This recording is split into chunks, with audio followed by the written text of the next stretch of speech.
Okay, so good day everyone. So in this new mode of learning, we will be discussing about inheritance. So just a brief introduction that inheritance is one of the four pillars in object-oriented programming in Java.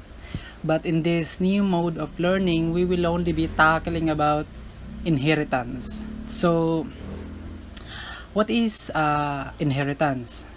So when we say inheritance, it is a mechanism in which one object acquires all the properties and behaviors of a parent object. So basically, whatever properties or behaviors that are in our parent object will be acquired to the child object. Now, the idea behind of the inheritance is that in Java, you can create new classes that are built upon existing classes. So what I told you before. And then we can also inherit from an existing class that can be reused the methods and fields of the parent class. So it represents an SR relationship. What do you mean by SR relationship? It is a representation that there is a relationship between parent and then a child.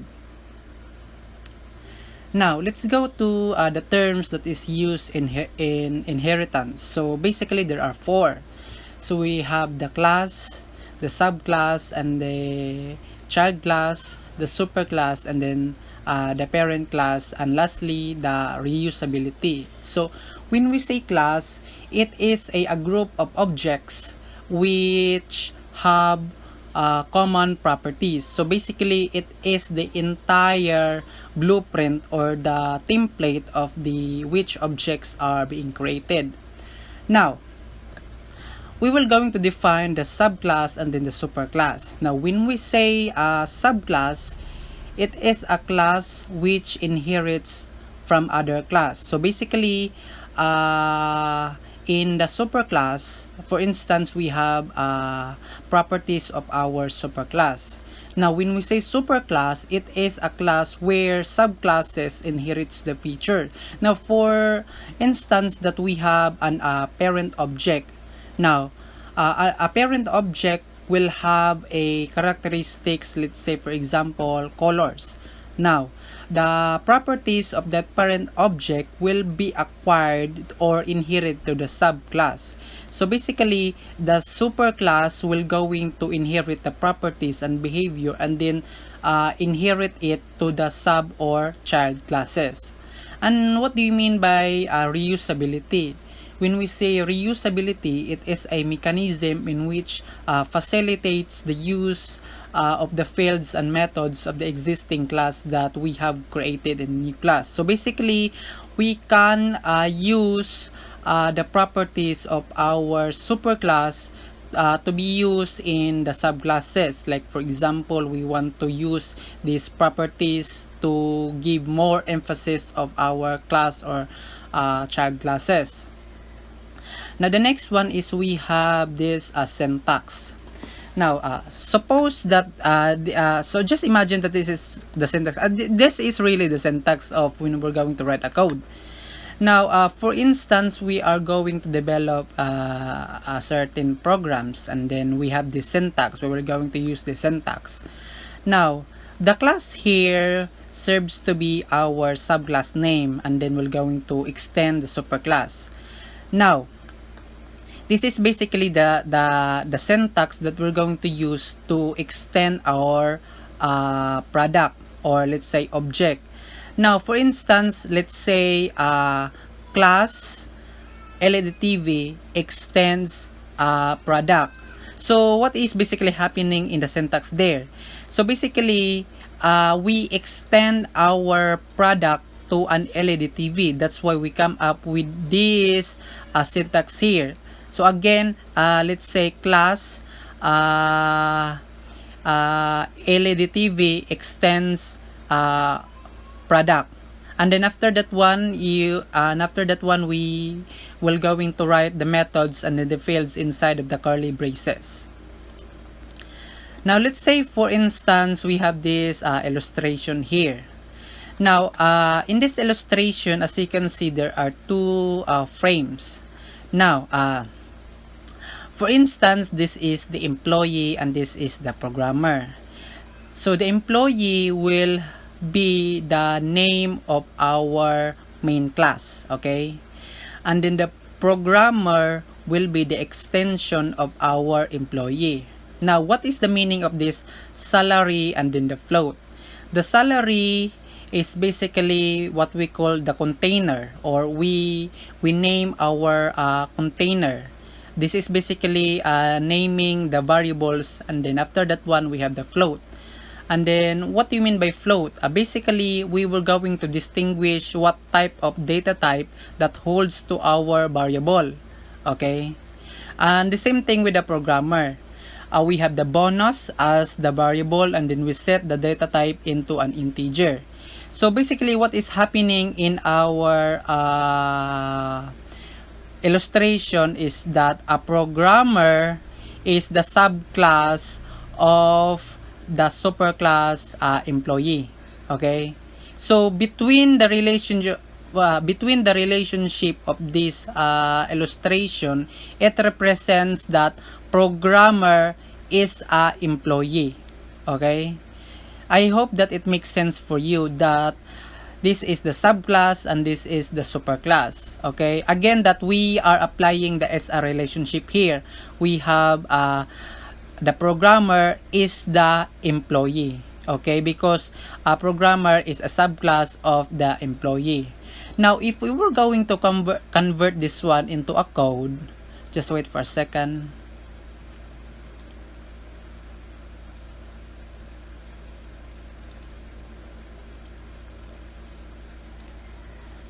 Okay, so if we're going to convert that one, our example, as a code, you'll see this pre-written code. I already written the code because if I'm going to type it one by one, it will take long. So, okay, what is happening in our code here? So, okay, let's going to discuss this one by one so that we will going to understand how inheritance work inside of the code. Okay, so we have here our public class inheritance app. This is basically the file name of our application or our Java program. And then we have this public static void main string args. This is basically the main method to be executed by our JVM or Java virtual machine. Now, since in our example, we say that there is an employee. So, an employee serves to be the main class. And then by making that we have an employee as our main class, we add additional, very redundant, we add the properties. And now the properties would be, as what I shown in the illustration, that there is a salary and then the float, and then we set the value to our variable to a 4,000.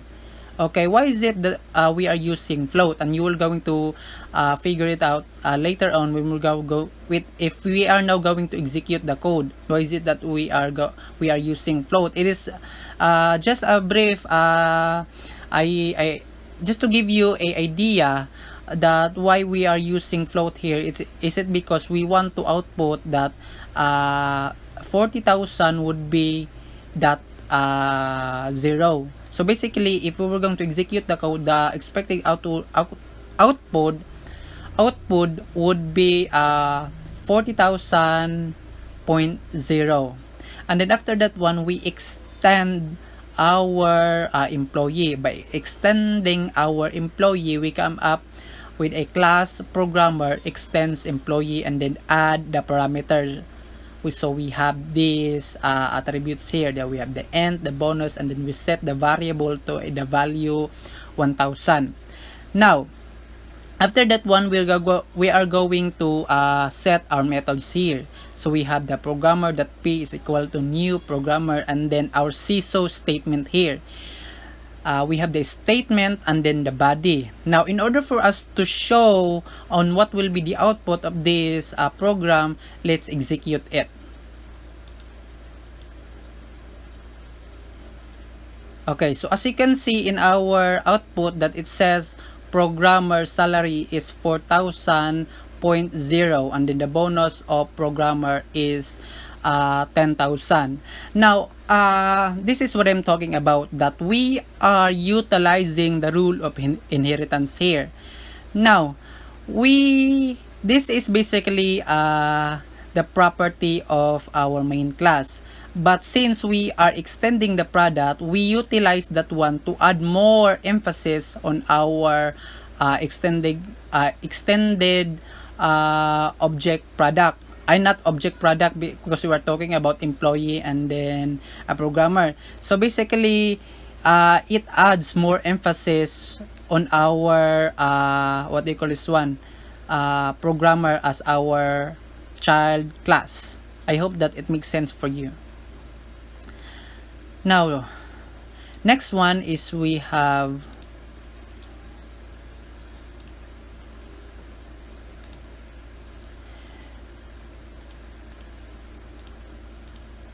types of inheritance. Okay, so there are 5 types of inheritance. So we have the single, the multi-level, the hierarchical, and then the multiple, and lastly hybrid. We will going to discuss this one one by one. So the first one is we have the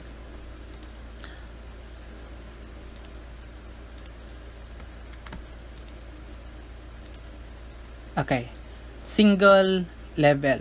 So what is basically happening in our code here in a single level? Sorry. Okay, so we have here a pre-written code. So the same thing. We have our file name single, because this is basically a code for a single level type of inheritance, and then our main method here to be executed by our JVM.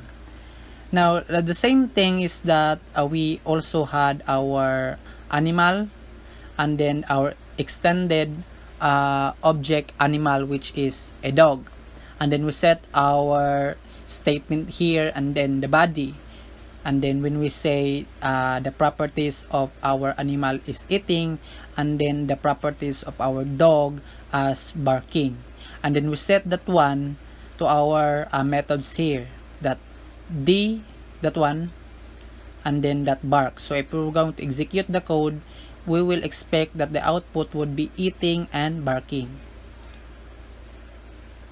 So as you can see, eating and barking. The third one is we have the multi-level. Multi-level. So what is basically happening in our code here? So as you can see, that baby dog class, baby dog class inherits the dog class, which again inherits the animal class. So basically this is a multi-level. It's a grand style inheriting way of coding. So basically the same thing, we have our file name and then the main method. Let's focus on the properties here. So we have our object animal, and then the CSO statement, and then the body. The same thing with our extension animal, because we extend our animal to a dog, and then the output would be barking, and then the baby dog extension would be waking. So if we were going to execute the code, we expect that the output would be waking, barking, and eating, because we set our methods to be like this, in this order. So if we're going to execute the code, just like that, waking, barking, and eating. So the last one is we have the hierarchical level. So what is basically hierarchical level? So basically when 2 or more classes inherits a single class, that is basically hierarchical level. So what is going to happen when we are going to execute the code? So for instance, that we have our class animal. okay, our class animal. So there will be two types of extension that will going to happen.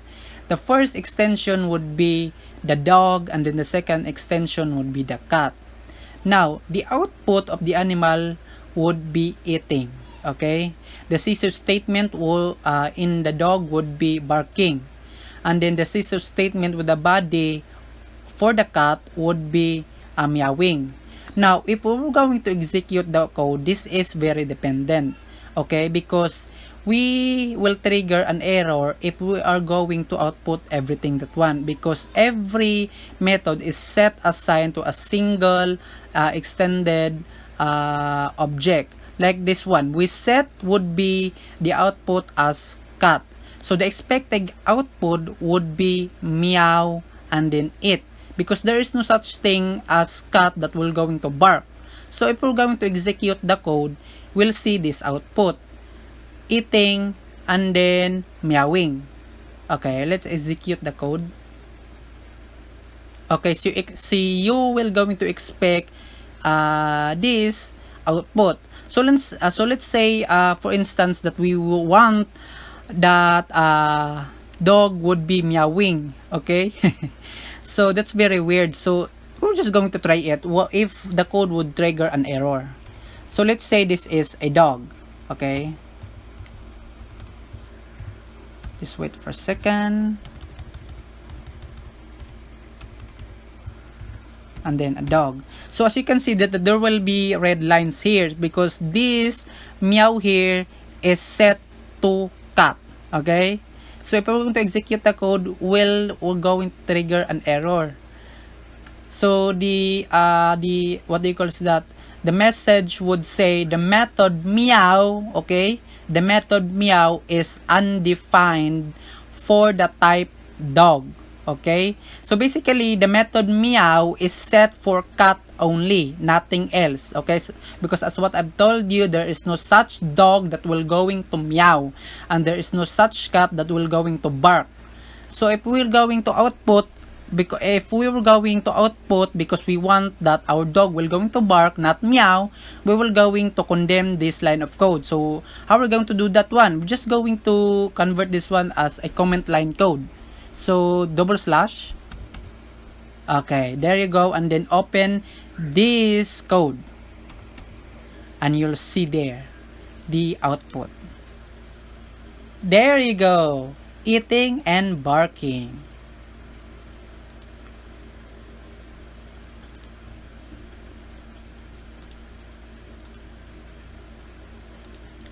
Okay, so what a beautiful concept of inheritance there. So it's very quick discussion. I hope that you learned something today. I hope that my discussion makes sense for you. And in the credits, these are the sources where I got my information to be discussed. And then yeah, thanks for watching, and God bless us all.